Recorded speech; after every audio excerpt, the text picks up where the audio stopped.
40,000।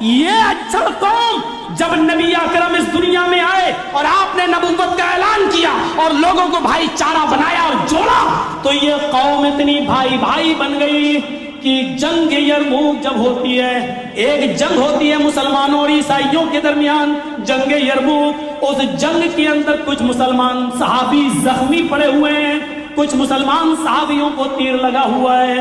ایک صحابی اپنے پیالے میں پانی بھرتے ہیں اور پانی کا وہ بھرا ہوا پیالہ لے کر ایک صحابی کے پاس پہنچتے ہیں، تم زخمی ہو، تیر تمہیں لگا ہوا ہے، تلوار تمہیں لگی ہوئی ہے، اٹھو اور یہ پانی پی لو۔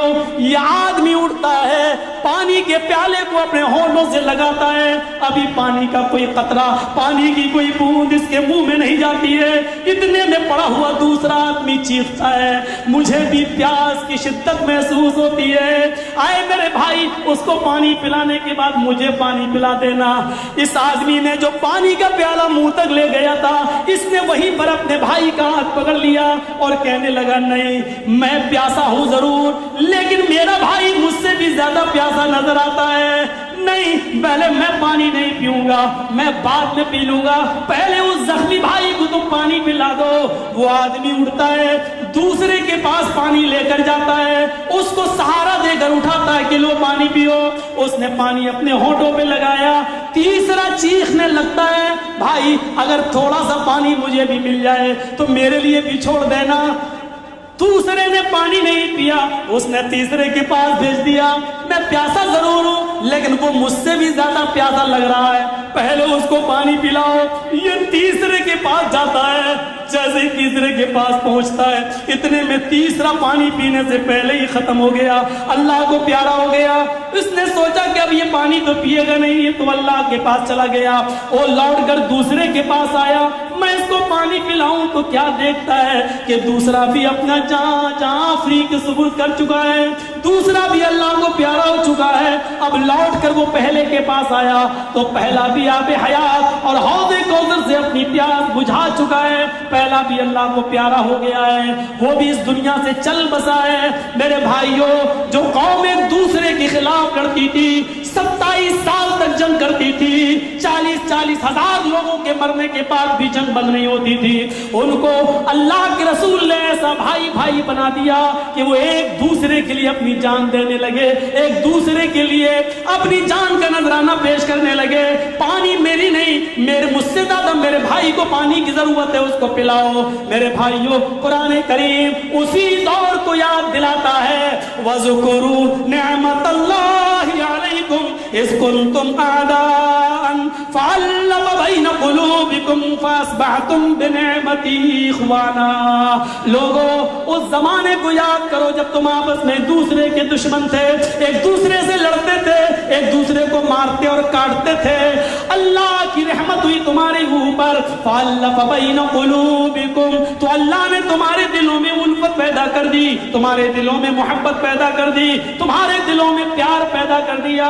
فَأَصْبَحْتُمْ بِنِعْمَتِهِ، تو تم اس کے رسول کی نعمت سے، تم اللہ کی اس نعمت یعنی رسول اللہ صلی اللہ علیہ وسلم کی، اللہ کی سب سے بڑی نعمت محمد رسول اللہ، تم اس نعمت کے ذریعے آپس میں بھائی بھائی ہو گئے، اللہ کی اس نعمت اسلام کے ذریعے آپس میں بھائی بھائی بن گئے۔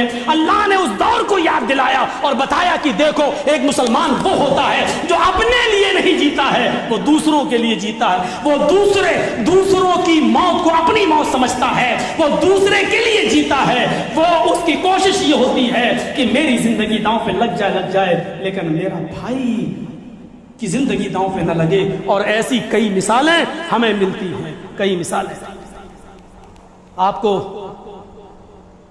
ایک اور مثال کی طرف میں لے کے چلتا ہوں، اس مثال پر غور کیجئے گا۔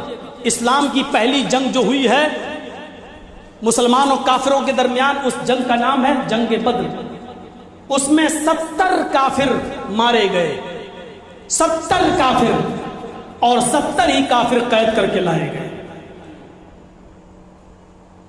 70 کافروں کو جب قید کر کے لایا گیا تو یہ رات میں بھاگ نہ جائیں، اس لیے ان کے پیروں میں بیڑیاں ڈالنے کا حکم دیا۔ جو چیز میں بتانا چاہتا ہوں وہ سنیے۔ ایک طرف سے 70 کافروں کے پیروں میں بیڑیاں ڈالی جانے لگی، انہی کافروں میں ایک کافر وہ بھی تھا جس کا نام تھا عدی ابن عمیر. نام ذہن میں رکھیے گا, اس کا نام تھا عدی ابن عمیر. یہ حضرت مصعب ابن عمیر کا سگا بھائی تھا. حضرت مصعب ابن عمیر ایک بہت بڑے صحابی گزرے ہیں. حضرت مصعب ابن عمیر کا سگا بھائی تھا. مصعب ابن عمیر اللہ کے رسول کا ساتھ دے رہے تھے اور ان کا سگا بھائی عدی ابن عمیر ابو جہل کا ساتھ دے رہا تھا. جب پکڑا گیا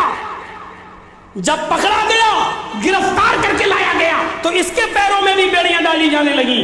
جب ایک مسلمان صحابی عدی ابن عمیر کے پیروں میں بیڑیاں ڈال رہے تھے, جب ایک صحابی عدی ابن عمیر کے پیروں میں بیڑیاں ڈال رہے تھے تو مصعب ابن عمیر اسی جگہ پر کھڑے ہو کر اپنے بھائی کے پیروں میں پڑتی ہوئی بیڑیوں کو دیکھ رہے تھے. ان کا بھائی عدی ابن عمیر مصعب کو دیکھتا ہے اور چیخ کر کہتا ہے, کیسا ہے تو بھائی, شرم نہیں آتی تجھے؟ آئے مصعب, میری رگوں میں جس باپ کا خون ہے اسی باپ کا خون تیری رگوں میں دوڑ رہا ہے.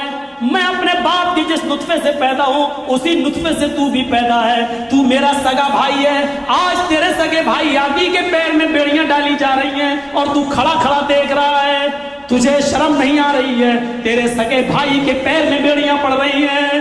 اس پر مصعب ابن عمیر نے چیختے ہوئے کہا, خاموش, میرا بھائی تو نہیں ہے. مسلمانوں سنو, میرا بھائی تو نہیں ہے. میں سمجھ رہا ہوں, میرا بھائی تو نہیں ہے. میرا بھائی تو وہ ہے جو تیرے پیروں میں بیڑیاں ڈال رہا ہے. میرا بھائی وہ ہے جو تیرے پیروں میں مشقیں باندھ رہا ہے. میرا بھائی وہ ہے, اسلام لانے کے بعد خون کے رشتے سے زیادہ اسلامی رشتہ اور ایمانی رشتہ ہونا چاہیے. یہ محمد رسول اللہ نے مجھے بتایا ہے. آئے عدی, تو میرا بھائی نہیں ہے, میرا بھائی وہ ہے جو تیرے پیروں میں بیڑیاں ڈال رہا ہے. آئے میرے بھائی, عدی کے پیروں میں زبردست اور سخت سے سخت بیڑی ڈالو تاکہ یہ بھاگ میں نہ پائے. میرے بھائیوں, مصعب ابن عمیر نے یہ بتا دیا. ایک مسلمان ہونے کے ناطے دوسرے مسلمان کے لیے ضروری ہے کہ اس کے خون کے رشتے سے زیادہ وہ اس رشتے کی قدر کرے. لیکن آج افسوس ہے, ایک مسلمان دوسرے مسلمان کا دشمن بنا ہوا ہے. آج افسوس ہے, ایک مسلمان دوسرے مسلمان کے خلاف پلاننگ کر رہا ہے. میرے بھائیوں, میں اپنی آخری بات کہہ کر اپنی بات کو ختم کروں گا. غور کرو, ایک بہت بڑے تابعی گزرے ہیں, نام ہے ان کا سعید ابن جبیر. حضرت سعید ابن جبیر کو حجاج ابن یوسف نے قتل کا حکم سنا دیا. سعید ابن جبیر فرار تھے, بھاگے ہوئے تھے. سعید ابن جبیر کے پیچھے حجاج ابن یوسف نے 2 پولیس والے لگا دیے کہ جہاں بھی سعید ملیں ان کو پکڑ کر گرفتار کرو اور ان کو میرے پاس لایا جائے, اور جیسے ہمارے پاس لایا جائے جلاد تیار ہیں تو قتل کر دیا جائے. سعید ابن جبیر 1 مہینے 2 مہینے تک فرار رہے. بالآخر ان دونوں پولیس والوں کے ہاتھ لگ گئے اور پکڑے گئے. سعید ابن جبیر کو جب حجاج ابن یوسف کی پولیس نے, ان دونوں پولیس والوں نے جب پکڑ لیا اور ان کو پکڑ کر جب حجاج کے پاس لانے لگے تو راستے میں 10-15 دن کا سفر تھا. گھوڑوں کے ذریعے, اونٹ کے ذریعے لایا جا رہا تھا. سعید ابن جبیر جہاں نماز کا وقت ہوتا نماز پڑھتے, روزہ بھی رکھ لیتے, نماز بھی پڑھتے, تہجد بھی پڑھتے. ان کی عبادت نے اور ان کے اخلاق نے ان دونوں پولیس والوں پر اتنا گہرا اثر ڈالا کہ وہ دونوں پولیس والے کہنے لگے, اے سعید, میں نے تمہیں پکڑا لیکن تمہارا کریکٹر بہت اچھا ہے, تمہارا سوبھاؤ بہت اچھا ہے. اگر میں نے تمہیں حجاج ابن یوسف کے سامنے پیش کر دیا تو وہ تمہیں قتل کر دے گا, اور میں نہیں چاہتا ایک نمازی آدمی, ایک تہجد گزار آدمی, ایک نیک آدمی, ایک شریف آدمی, ایک بے قصور آدمی مارا جائے. اس لیے میں تمہیں چپکے سے چھوڑ رہا ہوں. ایسا ہی تم بھاگ جاؤ, حجاج کے ہاتھوں میں نہ آؤ. میں حجاج کے سامنے جا کر کہہ دوں گا کہ مجھے ملے ہی نہیں سعید ابن جبیر. سعید ابن جبیر نے کہا, آئے پولیس والوں, تم بالکل صحیح کہہ رہے ہو, لیکن اتنا یاد رکھو حجاج کے جاسوس, اس کی CID چپے چپے پر موجود ہے. اگر یہ پول کھل گئی اور یہ راز کھل گیا کہ تم دونوں نے مجھے گرفتار کر لیا تھا پھر مجھے چھوڑ دیا, اگر یہ بات حجاج ابن یوسف کو پتا چلی تو پھر وہ تم دونوں کو قتل کر دے گا, تم دونوں کو مار دے گا. اور سعید اتنا خود غرض نہیں ہے کہ اپنی جان بچانے کے لیے تم دونوں کو قتل ہوتا ہوا چھوڑ دے, تم دونوں کو قتل ہوتا ہوا قبول کر لے. نہیں, میں بالکل تمہاری بات نہیں مانوں گا. انہوں نے کہا, بھائی تم نیک آدمی ہو, بے قصور ہو, تم جاؤ.